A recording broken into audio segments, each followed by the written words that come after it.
वैधानिक चेतावनी, अगर आप सच सुनने की हिम्मत नहीं रखते तो यह वीडियो आपके लिए नहीं है।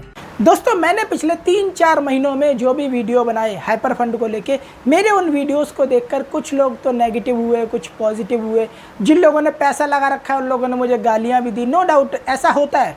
जिस सिस्टम में आपने पैसा लगा रखा है, जहाँ से आप कमा रहे हैं, अब वो कमाई का सोर्स जो भी हो, यदि मैं उसकी सच्चाई आपको बताऊंगा तो आपको बुरा लगेगा, आप मुझे गाली देंगे, उसमें कोई प्रॉब्लम नहीं है, वो एक ह्यूमन नेचर है, समझ सकता हूँ मैं। तो मुझे उन चीज़ों का बुरा नहीं लगा।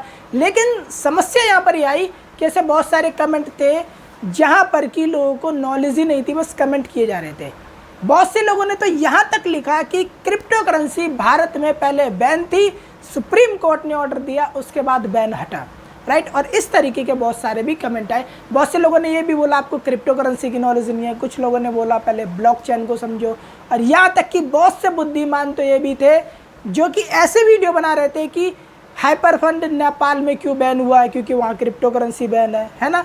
यूके गवर्नमेंट ने जो एक स्टेटमेंट जारी किया वो क्यों किया, राइट। मतलब अपने कंपनी को जो है वो सही साबित करने का प्रयास कर रहे थे, अपने सिस्टम को सही साबित करने का प्रयास कर रहे थे कि भारत में भी हाइपर फंड को लेके वार्निंग दी जा चुकी है। समस्या यहाँ पर ये है जो लोगों को बात समझ नहीं आती। और कुछ लोग तो ऐसे भी थे कि अगर मैं सच बोल रहा हूँ ना तो मेरी वीडियो को लेके वीडियो बना रहे हैं कि देखो इसे नॉलेज नहीं है, क्या बोल रहा है, जबकि मैं जो गवर्नमेंट बोल रही है उस वेबसाइट का लिंक डिस्क्रिप्शन में हमेशा मेंशन करके रखता हूँ कि आप मेरी मत सुनो, मेरी मत मानो। जो गवर्नमेंट बोलती है आप खुद उनकी वेबसाइट पे जाके पढ़ लो। लेकिन फिर भी है, वो कहते हैं ना कि आंख बंद करके ब्लाइंड फेथ वाले व्यक्ति, उन लोगों को बात हजम नहीं होती, राइट।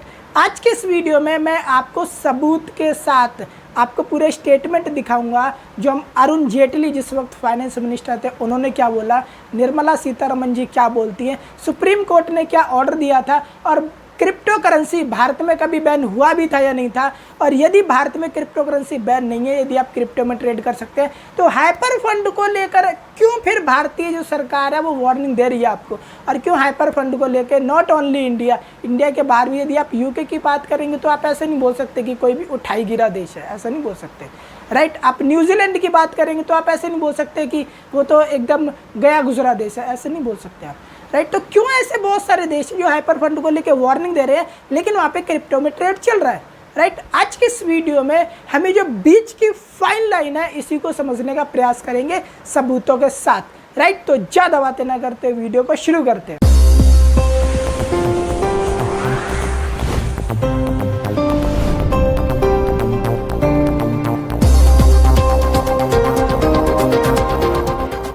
दोस्तों, एक बात मैं पहले क्लियर कर दूं आपको वीडियो स्टार्ट करने से पहले, यदि आप इस वीडियो को एक बार में पूरा नहीं देखेंगे तो आपके मन में अभी तक जो भी कन्फ्यूज़न चल रही थी वो आगे भी बरकरार रहेंगी, आप किसी भी निष्कर्ष पर नहीं पहुंचोगे। जब भी कोई कंट्री वार्निंग देगी कि हाइपर फंड फेक है, फ्रॉड है या स्कैम कर सकता है, तो उस वार्निंग को देख के आप नेगेटिव हो जाओगे। लेकिन जब आप हाइपर फंड के किसी मीटिंग को अटेंड करोगे तो वहाँ पर आप पॉजिटिव हो जाओगे। अगेन फिर से कोई व्यक्ति वीडियो बनाएगा, फिर से नेगेटिव हो जाओगे। फिर कोई व्यक्ति बोलेगा कि नेपाल में क्यों बैन हुआ, क्योंकि वहाँ क्रिप्टो करेंसी बैन है। तो इन सभी उलझनों में उलझने से अच्छा है कि आप किसी निष्कर्ष पर पहुँचो, समझो कि जब किसी देश में क्रिप्टो करेंसी पर बैन नहीं है तो हाइपर फंड को लेके क्यों कोई कंट्री वार्निंग दे रही है, राइट। वीडियो को आप लास्ट तक देखिए। इस वीडियो में मैं आपको क्लियर कर दूंगा कि क्यों हाइपर फंड को लेके बहुत सी कंट्रियां जो है वो वार्निंग देती हैं जबकि उनकी कंट्री में क्रिप्टो करेंसी बैन नहीं है फिर भी, राइट। फर्स्ट हम बात कर लेते हैं उस विवादित सवाल की जिसकी वजह से बहुत सारे व्यक्ति परेशान हैं कि क्या क्रिप्टो करेंसी भारत में बैन है या कभी बैन हुई थी। तो इसका यदि एक ही लाइन में जवाब देना हो तो वो ये है कि क्रिप्टो करेंसी कभी भी भारत में बैन नहीं हुई थी। अब यहाँ पे सवाल आता है, बहुत से व्यक्तियों ने एक वीडियो देखा है जिसमें अरुण जेटली ने बोला था crypto currency it's not legal tender in India, right. बहुत से न्यूज़पेपरों ने ऐसा छापा था कि bitcoin not legal tender in India, और ये जो स्टेटमेंट था ये था 2 जनवरी 1918 का, राइट। उसके साथ ही जो पूरा स्टेटमेंट था वो ये था कि हम एक्सपर्ट की एडवाइस ले रहे हैं और अभी हम इंतज़ार कर रहे हैं कि हमें आगे क्या करना है। Not legal tender in India का मतलब ये है कि आप बिटकॉइन देकर कुछ खरीद नहीं सकते, राइट। ये था यहाँ पे इतना जो अरुण जेटली ने बोला था। इसका मतलब ये बिल्कुल भी नहीं था कि हम इस पर बैन लगा रहे हैं। सरल भाषा में आप ऐसे समझ सकते हैं, अरुण जेटली ने उस वक्त ये बोला था कि हम बिटकॉइन को या किसी भी ऐसी क्रिप्टो करेंसी को भारत में एज अ करेंसी अभी एक्सेप्ट नहीं कर रहे हैं।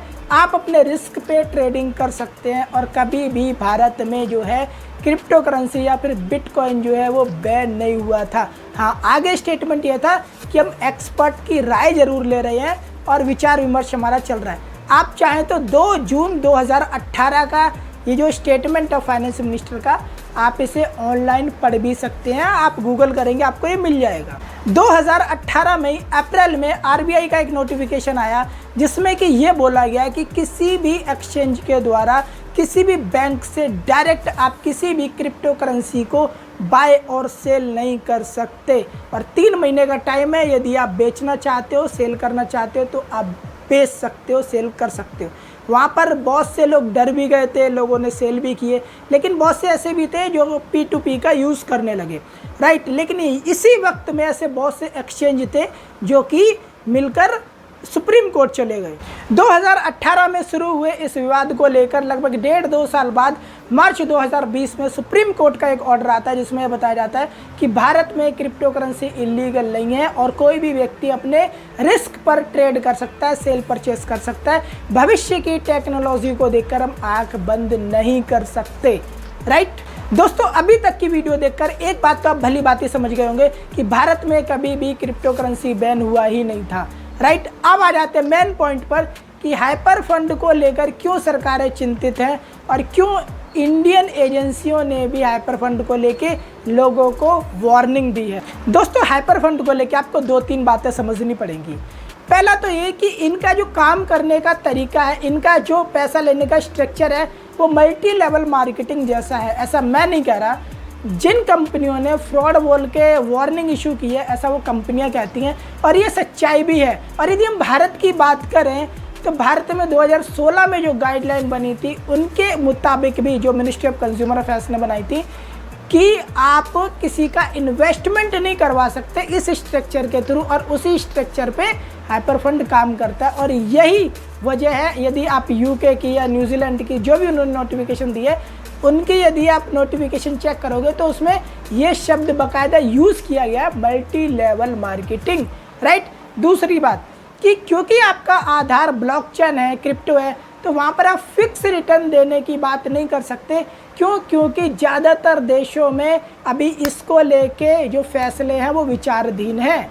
भारत में भी बैन नहीं है लेकिन जो फैसला है वो विचाराधीन है। आप यदि लास्ट स्टेटमेंट निर्मला सीतारमण का भी देखेंगे तो विचाराधीन है, राइट। और जब विचाराधीन है फैसला, ऐसे समय पे आप कोई ऐसा प्रोग्राम लेके आते हो जो कि ना तो एजेंसी ए के हिसाब से सही है ना एजेंसी बी के हिसाब से, तो ऐसे सिचुएशन में फिर जो एजेंसियां हैं वो फ्रॉड कह के एक वार्निंग इशू करती है, राइट। यही समस्या है कि जिन देशों में क्रिप्टो करेंसी की ट्रेड को इलीगल नहीं बताया जाता है, क्रिप्टो करेंसी की ट्रेड को करने की परमिशन दी जाती है, वहाँ पर भी हाइपर फंड को लेके फ्रॉड वार्निंग इशू की जाती है। सरल भाषा में आप ऐसे समझ सकते हैं कि जब कोई कंट्री ये बोलती है कि आप अपने रिस्क पर ट्रेड कर सकते हैं, सेल परचेस कर सकते हैं, तो वहाँ पर ये बोला जाता है कि अपने रिस्क पे बोले तो आप खुद आप सेल करें, परचेस करें, डूबेगा आपका डूबेगा।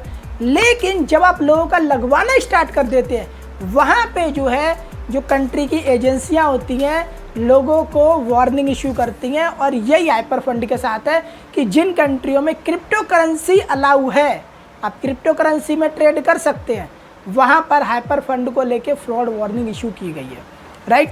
अंत में बात कर लेते हैं कुछ ऐसे यूट्यूबर्स के बारे में, कुछ ऐसे बुद्धिमान यूट्यूबर्स के बारे में जो कि ऐसे वीडियो बनाते हैं कि कोई कंट्री की गवर्नमेंट क्या करेगी, ये तो चलना ही है वर्ल्ड वाइड, कोई कैसे बैन कर सकता है, राइट। देखिए, एक बात समझनी है आपको, आप जिस देश में रहते हैं ना, उस देश के कानून से बढ़ के आपके लिए कुछ नहीं होना चाहिए। सीधी सी बात है, कानून अगर चाहेगा, उस देश की गवर्नमेंट यदि चाहेगी बैन करना होगा वो कर देगी, 100 की एक बात। तो आप अपना रिस्क तो ले सकते हैं, आप किसी और का नहीं ले सकते। यही एक कारण है कि बहुत से लोगों ने ऐसे वीडियो तो बनाए कि नेपाल में इसलिए बैन हुई, वहाँ क्रिप्टो करेंसी बैन है। आज तक किसी ने ये वीडियो नहीं बनाया कि भारतीय एजेंसियों ने क्यों वार्निंग दी, यूके में ऐसा क्या हुआ, न्यूजीलैंड में, मतलब कोई भी कंट्री जो वार्निंग इशू कर रही है उसको लेके कोई वीडियो बनाने को तैयार नहीं है। लोग क्या बोलते हैं, इनकी 4 कंपनियां हैं, माइनिंग करते हैं, कंपनियों के मालिक हैं। अरे वो बातें अपनी जगह सही है, लेकिन यहाँ पे पॉइंट ये है कि आप जिस देश में रहते हैं क्या उस देश की गवर्नमेंट आपको अलाउ करती है।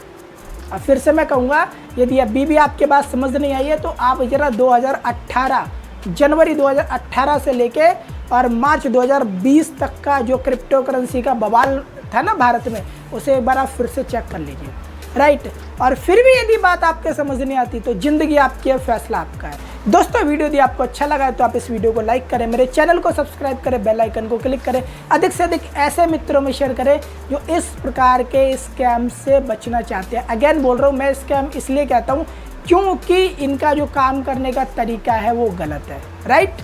आपने अपना महत्वपूर्ण समय दिया, इसलिए आप सभी का बहुत बहुत धन्यवाद। Thank you.